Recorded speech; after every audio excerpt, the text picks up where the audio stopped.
Kenya is a major player in the refugee ecosystem in the world, ranking 6th in Africa and 13th globally in terms of the absolute numbers of refugees it hosts. And now the country is coming up with a new plan to resettle the refugees. And so the question is, what does it take?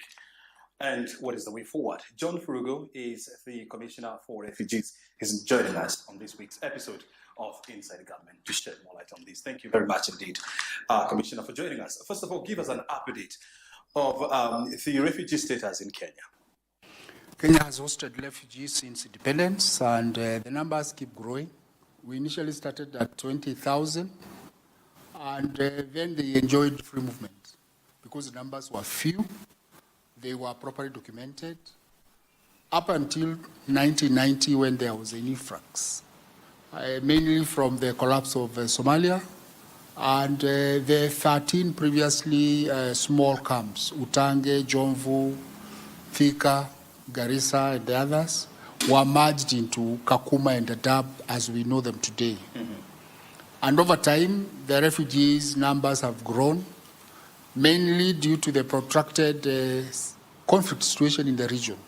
We host refugees from East Africa, the Horn of Africa, and the Great Lakes region, but lately we have others from Afghanistan, and the numbers today stand at 36,907 registered refugees and asylum seekers in the country.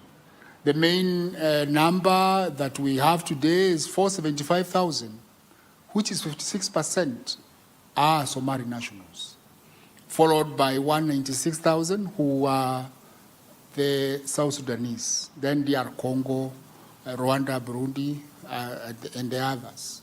Mainly, it's because of, as I said, because of the conflict, and we have also witnessed a situation where the region is also having extreme climatic conditions, where there is drought, there is famine, and populations lose livelihoods and they migrate in search of better habitation. And in the process, we have received a big number from Somalia.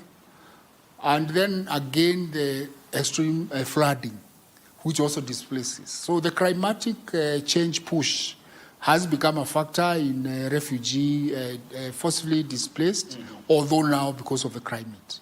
But the bigger number is because of the conflicts of the region, the instability in the region. You see what is happening in Sudan and the knock-on effect to South Sudan and South Sudanese to Kenya, what is happening in DR Congo, and the knock-on effect to Burundi, from Burundi, Tanzania to Kenya. So, and we are also within the belt, obviously, of the East African community. And many of them migrate because of the fact that they are going to a neighboring country within their bloc. But anyhow, Kenya is also a signatory to the UN Convention. The more reason why we undertake our international obligation through the open door policy, by welcoming, registering, documenting, and providing security and protection to the refugees. They currently enjoy access to education, water, wash, and obviously security. We have invested as a government sizable resources in terms of securing the camps and also the security personnel. We have had a challenge, obviously, of infiltration by the radicalization of some of the youth within the camps by the Al-Shabaab, and therefore the insecurity challenges that we have. The IEDs sometimes that are traceable back to the camps. But government is managing the situation. That is our obligation. And also at the same time ensuring that we meet our national interest and national obligation to the 51 million citizens providing services. So we are balancing our national and international obligations, and therefore we are managing. Very well. You talked about most of the refugees that we host in this country are because of conflict, and you have mentioned countries. You've mentioned South Sudan, you've mentioned Rwanda, you've mentioned Burundi, DRC Congo, Afghanistan. But out of those countries, Rwanda is not at war. It doesn't have any internal conflict. So is Burundi. So why are we still hosting even Ugandan, actually, Ugandan, Rwandese, and Burundi refugees in Kenya? I would say there are three durable solutions. Three durable solutions that are used internationally to manage refugees sustainably. One being the third country resettlement, where the global north provides quotas to America, to Canada, to Austria, to Sweden, Norway, Netherlands, and those countries. So far, 102,000 since 2013 have benefited from the third country resettlement.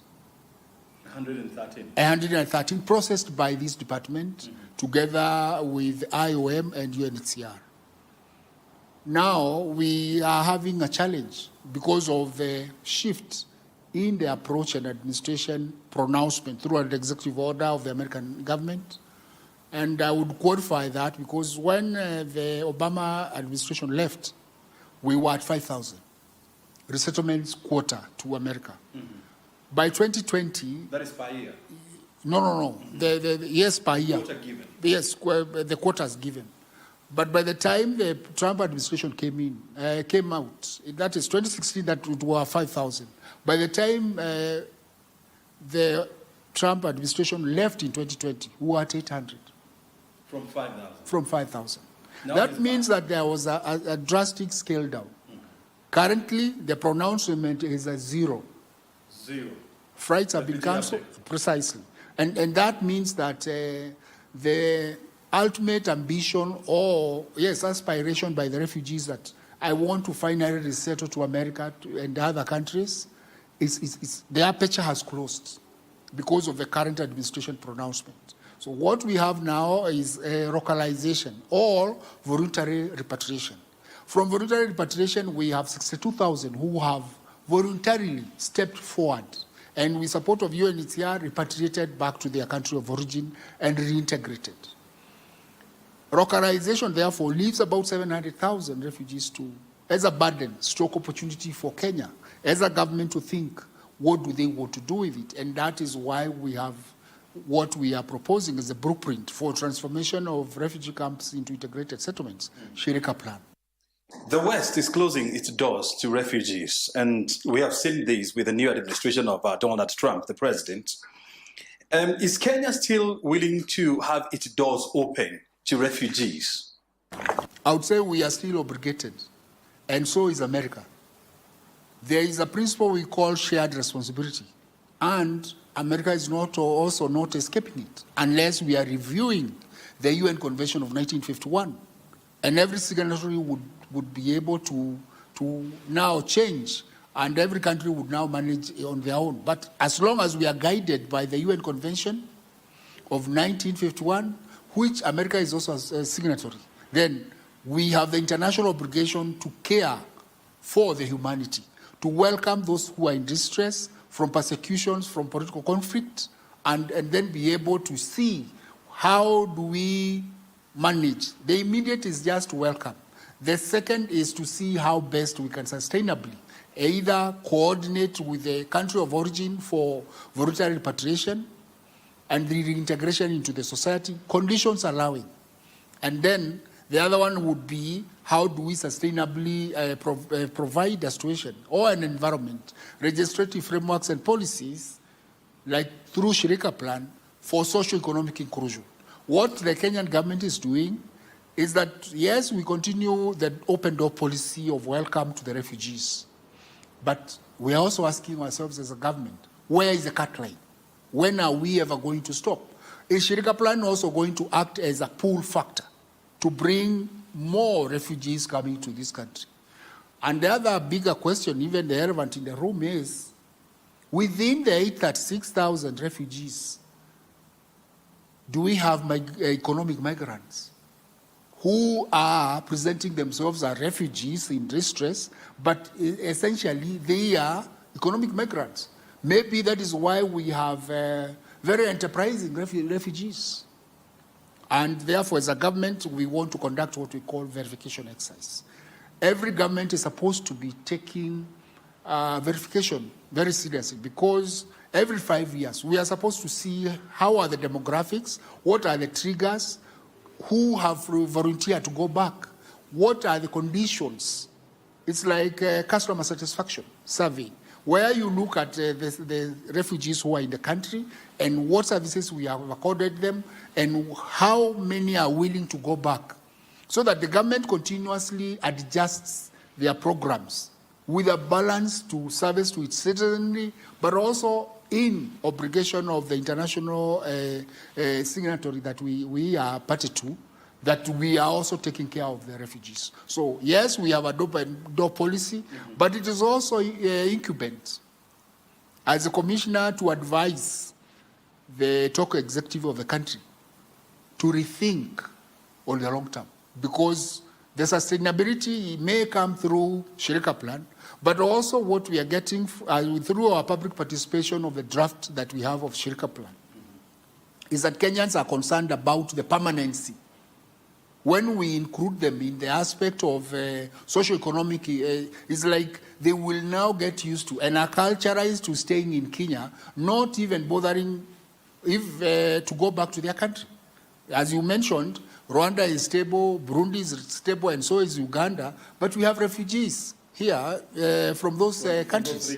And therefore, for me, I would advise that the government of Kenya, we use the Intergovernmental Agency for Development, IGAD. In 2017, the government had the initiative of the IGAD declarations on education, health, reintegration and registration of Somali, and livelihoods and jobs in Kampala, and education access. And they have been implemented. I think it is also now phase 2 of IGAD initiative. Already IGAD has a common policy on refugee management by member states. Can now member states do peer review on how best can they manage the refugees within this region? You talked about the US slamming the door on refugees. The US is also cutting down on funding of refugees' activities, and Kenya is one of the countries affected by these. How badly affected are we as a country? And how are we going to plug that hole? I would say that the major challenge is on humanitarian assistance. That is where the global dynamics or the global landscape on humanitarian assistance has changed. It has shifted. And that obviously affects the sustainability of hosting refugees. Because World Food Programme in 2023 in Kenya was giving minimum family baskets of support per month, or it was at 60%, 2023. 2024, it came down to 45%. So there are some of the elements within the basket, therefore, were removed. We go down to 2025, we are at 40% further reduction. And that is up to June of this year. And the public consumption has not reduced? The public, of course, the individual does not stop eating, and the needs, yes. Especially so the pregnant mothers and the ones who are lactating, the school-going children, you know, we maintain them in schools because of hot meals. For the host as well as the refugees. And therefore, we'll have a serious dropout of schools, school-going children. Because that is what keeps them going to the school. And now we have also a challenge. Humanitarian, not only food, it also comes with medical. So what happens? USAID was running Kakuma health facility in terms of medical supply, in terms of medical personnel, in terms of the support. Now it is suffering from the stop order. So what? It means that we also have effect in terms of the medical attention that is accessible to the refugees. Whereas the government of Kenya is supporting the support of the refugees to access health. There are partners who are supposed to step in, like you said it was doing, IRC, and as we speak, IRC has offloaded already. The International Red Cross? Yes, 60. 60? No, not International Red Cross, International Rescue Council.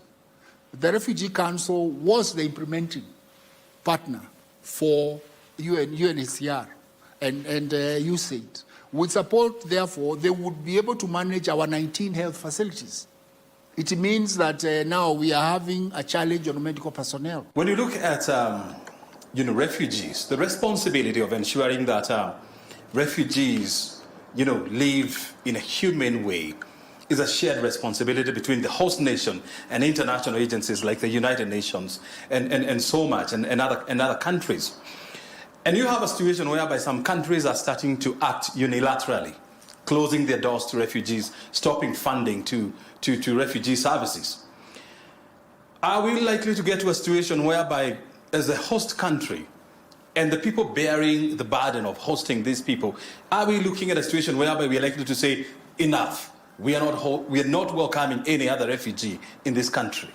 2015, 2016, we had insecurity in Daadab, the Garissa University and all that. The trace back was the Daadab Al-Shabaab linkage. And the government moved to secure the citizenry by closing IFO and Kabios camps. And through a tripartite with UNHCR, Kenya, Somalia, we repatriated a sizable number. But amidst the repatriation, there was diplomatic discussions, engagement with the Kenyan government, and we stopped that process, and that is what now started the aspect of the Marshall Plan. Mm-hmm. Now the international community said, no, it is better for you not to repatriate, but to see how you can enhance the socio-economic inclusion of the refugees to earn their living. And that is what is now today's Shrika Plan. It has nothing to do with the wrong narrative that we are giving IDs. Refugees have their own ID, which they cannot use to vote. We are not giving citizenships to refugee. Any refugee who wishes to be a citizen, there is an avenue on the law for citizenship and foreign nationals. But insofar as we are concerned, the Refugee Act number 10 of 2021 and the general regulations of 2024 is what we implement. And it is for the government, again, to see how best can we have mechanisms, strategies, interventions, and long-term sustainability frameworks that will support. In relation to whether the government can say no, that is beyond me. It is for the government to assess the opportunity, the threats, and the gaps. Yes, I'm part of the government, but basically I would say that, of course, there is need for evaluation. Look, you've talked about two critical instruments that govern the refugees affairs in this country. You're talking about the Refugees Act of 2021 and the Refugees Regulation that was passed in Parliament in 2024, that was last year. It talks about a collaborative approach, in hosting the refugees between the international community and the local government, which is the Republic of Kenya. In a situation whereby the international community and international agencies are not willing to play the game, what are the options for Kenya? Every country pursues national interests. When we obligated ourselves and the protocols, conventions that we signed, treaties, we signed that in pursuit of our national interest. The continued hosting of refugees, if it serves the national interest, the country decides. If it doesn't or becomes a liability, then the country again decides. Have we gotten to that point? I'm not the top executive. I would say that it is for the country to evaluate the situation. Look, because you are obligated internationally. But what comes first is your national interests, the national security, the obligation to your 51 million citizens against the 800, which is an international obligation. If you step forward and you fulfill of welcoming, open door policy, and then the other part is not fulfilled, you would have to review your obligation. You've talked about the Garissa attack in 2014? 2015, which was a turning point. And also the refugee camps, became a fertile ground for terrorists, to breed and radicalization processes. In the last 2 months, we've seen security issues in some of the camps where police have been forced to intervene and fire to stop criminal activities. Are we getting to a point whereby the issue of hosting refugees is now becoming a national crisis? First and foremost, I would want to tell you that the refugees in Kenya are looked at from the prism of security. Why? Their origination is from a protracted conflict situation, political, armed, genocide, whatever. And therefore, we would not, as a country, allow our security to go down. Because if it were to go down, even those who we are hosting as refugees, they would have no refuge because the whole region would collapse. Kenya acts as a regional stabilizer by hosting the ones who are under persecution and distress. In relation to the Kakuma protests, it is because of the differentiated assistance. I've just enumerated the percentages have been going down, and there is also a likelihood to even go deeper beyond 20%. It's likely to bring more conflict. Yes, it brings more conflict.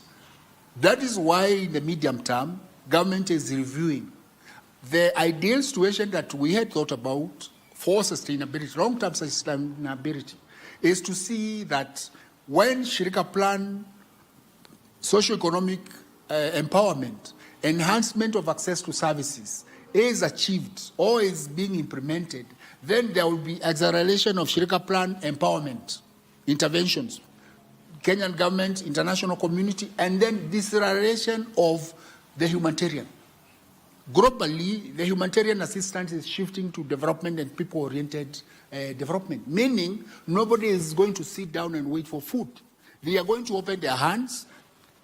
Government provides a conducive environment for them to be able to act their living, transform their lives to self-reliance and resilience, and be able to make a contribution to the country. So in relation to the security, if at all we find that camps are becoming insecure, I will tell you that we had a curfew for 1 week in Kakuma, 6 to 6. Yes, because of that. Of course, some human rights people went to court that it's unconstitutional, but it's an administrative action to contain the situation. We have since vacated, yes. Upon restoration of normalcy, we have vacated that. And of course, the case has collapsed because of... Is this likely to be the new normal? If it becomes a new normal, the government is under obligation to review the hosting and take as a position as a country. However, we are obligated internationally. We expect the refugees under Article 2 of the UN Convention of 1951. It obligates a refugee, once granted status, to adhere, comply, obey the laws of the host country. I want to hear this from you, Bwana Commissioner. The government is talking about the Shirika Plan, and I know it has gotten the endorsement of Cabinet. It talks about developing a resettlement plan, for the refugees. You are looking at almost 1 million refugees hosted here in Kenya. If the resettlement program becomes successful, isn't it likely to become a magnet of more refugees into Kenya, knowing that eventually they will be resettled into Kenyan communities? Implementation of Shirika Plan is going hand in hand with the implementation of the 3 durable solutions. I agree that from a practical point, the third country repatriation, or rather resettlement, aperture has closed. So that voluntary, durable solution of resettling to third country is closing very fast. And the numbers would be negligible in any case to make any meaningful impact. What we are left with are the 2 durable solutions of localization under Shirika Plan and voluntary repatriation, which we also say has a challenge because I have to volunteer. I have to accept to go. Yes, and even when I find I am not able to integrate, I become a returnee and I come back. So we also have those kind of nomadic sort of refugees. They are in this country, situations favor them and they keep moving. But in terms of the aspect whether the government would feel overburdened, of course, because it has a national obligation. The roads, the security, and water and everything else. World Bank is supporting 6 programs, what we call the window for host and refugee.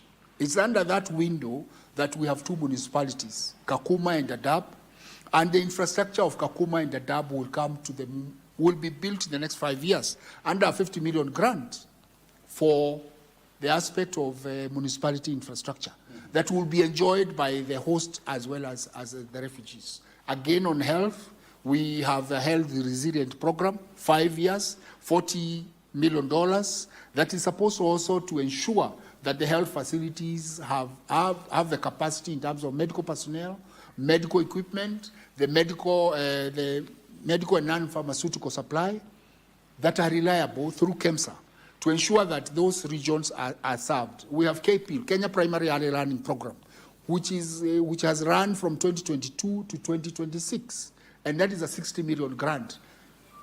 The objective is to correct the unequal outcomes of education in those refugee hosting areas. Retain the school-going children through hot meals. Expand the classrooms to decongest the congestion that is currently there. Again, ensure that the Teacher Service Commission accredited teachers and trained are posted to those areas so that then we have the credible kind of trainings that is required. More importantly, we also provide sanitary towels to the girls to ensure that they don't miss schools or drop out. I want to hear things as we come to the conclusion of this conversation. When you look at the global geopolitics, conflicts are becoming commonplace. You have the war between Russia and Ukraine that has displaced more than 3 million people. You have the conflict in Middle East between Gaza, Palestine and Israel. You have the conflict between DRC and Rwanda, and the ongoing conflict in South Sudan, as well as Sudan itself. And so when you analyze this situation, the issue of refugees is not going away anytime soon. I want to hear from you. What is the practical solution to refugee crisis here in Kenya? By 2024, there were 120 million refugees in the world. And the Sudan situation has occasioned 7 million, displacement of 7 million to Chad, to Egypt, to Yemen, to Saudi Arabia, and other countries, and also South Sudan. Very few from Sudan have come to Kenya. The refugee situation in Kenya obviously is not sustainable. It's not also going to go away. So a mechanism have to be found in which we strike a balance. And that balance is to ensure that once refugees come here, the government of Kenya is developing what we call refugee database management system.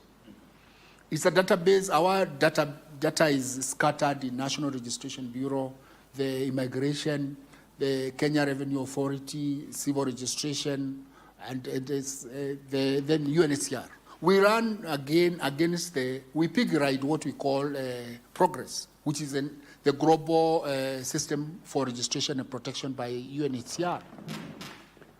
So with that database, our thinking is that we would be able to interface that database with eCitizen, where 22,000 services are already onboarded, and refugees would be able to access. 2, we also have cross-referencing of our database at IPRS, Integrated Population Register, where we are pushing for financial inclusion.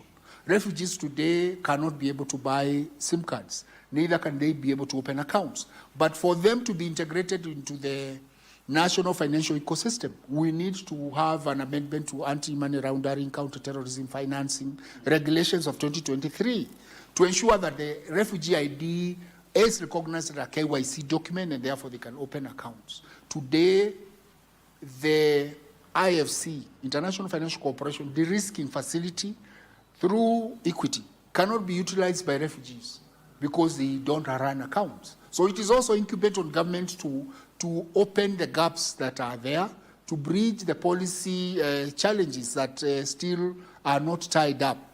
The SIM card are about to be tabled. They have come from the Attorney General. They are about to be tabled in Parliament.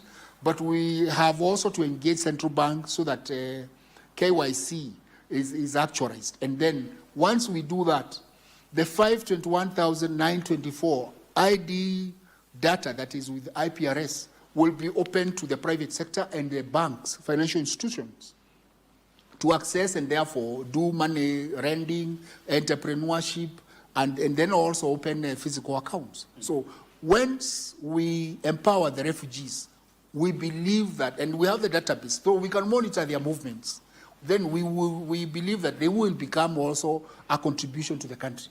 And we will also transform the refugee hosting areas into commercial hubs that are productive, and the private sector can also go and invest. What else do we need to know?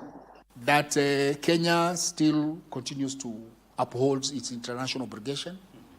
However, we are cognizant as a country of the dynamic and the shift that has happened in the global north in terms of the approach to refugee management.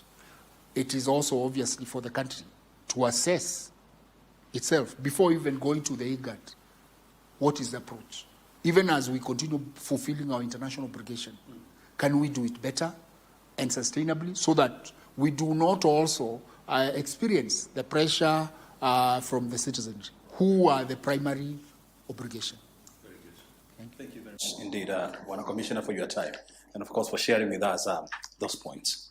Very good indeed. I mean, we've been watching Inside Government. We've been talking to the Commissioner for Refugee Affairs. This is John Burugu, of course, giving us an update on where we are in terms of hosting refugees, the emerging dynamics, the global dynamics, and of course, what is the way forward. You have been watching Inside Government.